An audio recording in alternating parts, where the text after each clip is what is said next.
देख रहे हैं हरियाणा डायरी। मैं हूं आपके साथ मोनिका ग्रोवर। हरियाणा विधानसभा का बजट सत्र आज से शुरू हो गया है। ये सत्र 18 मार्च तक चलेगा। इस सत्र के पहले दिन सुबह 11 बजे सदन की कार्यवाही राज्यपाल के अभिभाषण के साथ शुरू हुई।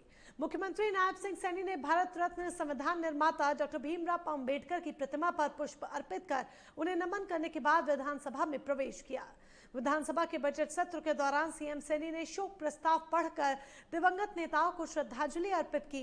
कार्यवाही के दौरान हरियाणा हाउसिंग बोर्ड भंग कर HSVP में विलय करने के विधेयक पर कांग्रेस ने सदन में जमकर हंगामा काटा। कांग्रेस के हंगामे पर सीएम नायब सैनी ने कहा कि बोर्ड को मर्ज किया गया है, स्टाफ का भी ध्यान रखा गया है। हाउसिंग फॉर ऑल और हरियाणा शहरी विकास प्राधिकरण का नेचर ऑफ वर्क एक जैसा है।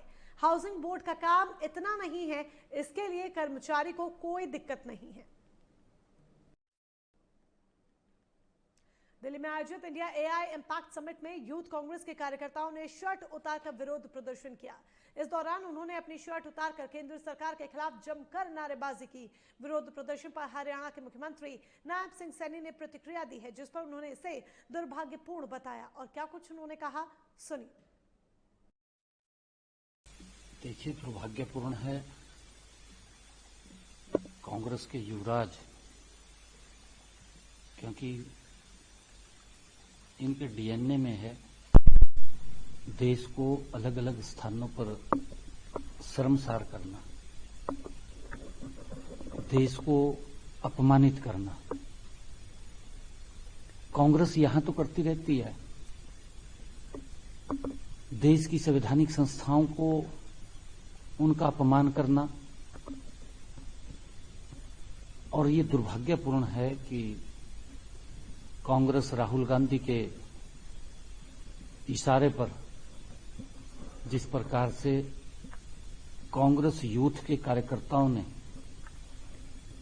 जो भारत मंडपम में AI समिट हो रही है और उस समिट के अंदर पूरे वर्ल्ड से वहां काफी संख्या में प्रबुद्ध जन उस समिट का हिस्सा बन रहे हैं, उसके अंदर आ रहे हैं, और इस प्रकार की नीच हरकत करना कि कांग्रेस यूथ के कार्यकर्ता, कांग्रेस पार्टी के कार्यकर्ता किस प्रकार से कपड़े निकाल करके और उन्होंने दौड़ लगाई, देश को तो अपमानित किया है पूरे वर्ल्ड के अंदर। परंतु यहां जो समिट के अंदर उन्होंने इस प्रकार का कृत्य किया है, उसकी जितनी निंदा की जाए कम है। मुझे शायद ऐसा पता चला है कि कुछ लोगों को गिरफ्तार किया है, कांग्रेस पार्टी के पदाधिकारी हैं। देश का अगर सम्मान बढ़ रहा है, देश का दुनिया में गौरव बढ़ रहा है, तो इस प्रकार की जो हरकत की गई है वो दुर्भाग्यपूर्ण है। कांग्रेस ने कभी देश की संवैधानिक संस्थाओं को अपमानित करके माफी नहीं मांगी, परंतु आज देश देख रहा है कि ऐसे लोगों को आने वाले समय के अंदर जो देश को हर उस मोर्चे के ऊपर अपमानित करने का काम करते हैं, इन्होंने जगह नहीं छोड़ी कोई भी। हमारे बहादुर सैनिक अगर एयर स्ट्राइक करते हैं, ये राहुल उठ करके उसका हिसाब मांगते हैं, ये की भी या नहीं की है। हमारे अगर बहादुर सैनिक सर्जिकल स्ट्राइक करते हैं तो उसका हिसाब मांगने के लिए उठ जाते हैं।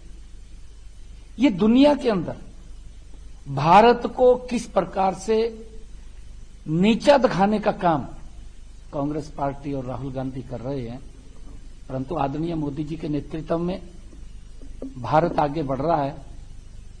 इसकी जितनी निंदा की जाए कम है, और ऐसे लोगों के खिलाफ सख्त कार्रवाई होनी चाहिए, देशद्रोह का मुकदमा दर्ज होना चाहिए, जिससे कि उनको सबक लगे कि अगर देश का कहीं अपमान हो रहा है तो देश के 140 करोड़ लोगों का अपमान है।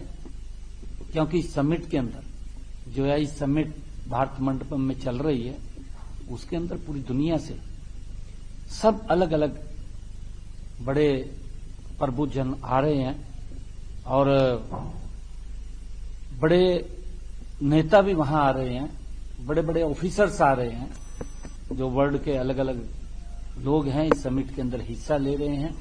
और ये समिट पहली ऐसी समिट है कि आने वाले समय के अंदर जब हम एआई की तरफ बढ़ रहे हैं तो किस प्रकार से ये भारत और युवाओं को रोजगार मिलेगा, और कांग्रेस उन्हीं जिन युवाओं को अगर रोजगार का उसके माध्यम से खड़ा होगा उन्हीं को अपमानित करने का काम ये कर रहे हैं, दुर्भाग्यपूर्ण है। वक्त इसी के साथ एक छोटे से ब्रेक का, जल्द लौटेंगे।